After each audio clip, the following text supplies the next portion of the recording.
Les global imbalance sont là et plus que jamais là. À cela près que, contrairement aux années 2000, c'est la zone euro qui, avec la Chine, mène la course aux excédents faramineux. Les raisons, on les connaît, demande intérieure brimée, dévaluations internes et depuis 2014, dévaluations externes et manne pétrolière. Zoom donc sur nos excédents européens. Lorsque je parle d'excédents de la zone euro, je parle de la balance des flux commerciaux de marchandises en dehors de la zone euro. C'est un jeu à 19 où à la fin, c'est toujours l'Allemagne qui gagne, on le sait. C'est elle qui mène la danse, il suffit pour s'en convaincre de regarder les masses en présence. Lorsque je décompose l'excédent européen, entre ceux qui relèvent de l'Allemagne et ceux qui relèvent des autres pays de la zone, l'équation est sans appel. Sur le cumul des 12 derniers mois, en janvier 2016, l'excédent de la zone est de 246 milliards d'euros. L'Allemagne y contribue pour 242 milliards, les autres pays pour 4.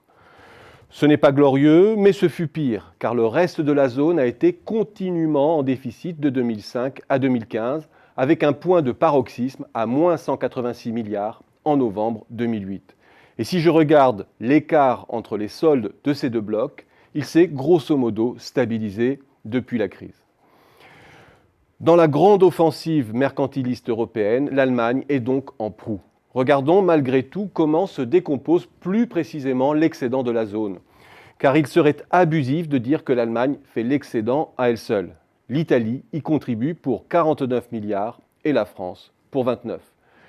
Il s'agit d'un record pour ces deux pays, mais bien plus remarquable pour l'Italie qui a ravi sa place de deuxième contributeur à la France depuis 2013. Ces éléments ne nous disent cependant pas qui a été le plus en pointe dans la conquête des marchés extra-européens. Trop d'éléments se mêlent dans l'évolution d'un solde.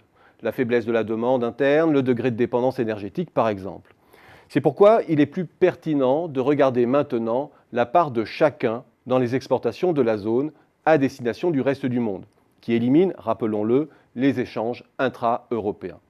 Et encore une fois, c'est l'Allemagne qui se démarque et qui, 1, continue à affirmer sa suprématie et 2, reste le premier bénéficiaire de la baisse de l'euro.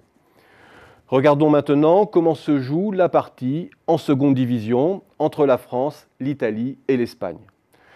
Pour la France, on peut voir que les choses se stabilisent et s'améliorent même la dernière année avec le coup de pouce de la baisse de l'euro et du CICE. Même constat côté italien, mais avec une légère érosion en fin de période. Enfin, côté espagnol, la désinflation interne a bien porté ses fruits, mais la fin de période lui est moins favorable. Bref, l'Allemagne est le principal gagnant, mais la France n'en fait pas les frais. Elle fait même un peu mieux que la moyenne européenne en 2015. Grossissons encore le zoom et voici ce que donne l'évolution des parts de marché entre janvier 2015 et janvier 2016. Avec l'Allemagne, grande gagnante, on l'a dit, et la France en seconde position. Soyons méticuleux et raisonnons en variation en pourcentage des parts pour tenir compte du fait que nous partons de niveaux très différents. On voit alors que France et Allemagne font jeu égal. La progression relative est finalement équivalente de part et d'autre du Rhin. Soyons maintenant encore plus méticuleux, éliminons dans l'évolution des parts de marché ce qui tient à la variation des prix et focalisons-nous sur les variations en volume. Ce que l'on voit alors est intéressant. L'Allemagne a en fait régressé en volume sur la dernière année, ce qui signifie que ces gains de parts de marché proviennent du fait qu'elle a profité de la baisse de l'euro pour augmenter ses marges. Ce n'est pas le cas de la France. En revanche, l'Espagne est dans une position diamétralement opposée à celle de l'Allemagne. Elle a en fait sensiblement accru ses positions en volume. Son recul apparent sur la dernière période n'est dû qu'au fait qu'elle a eu un comportement de prix et de marge agressif. La conclusion de tout cela reste malgré tout que si l'Allemagne demeure la grande gagnante de la baisse de l'euro, cela ne se fait plus sur le dos de la France, qui sur les marchés externes bénéficie du double effet baisse des charges et baisse de l'euro.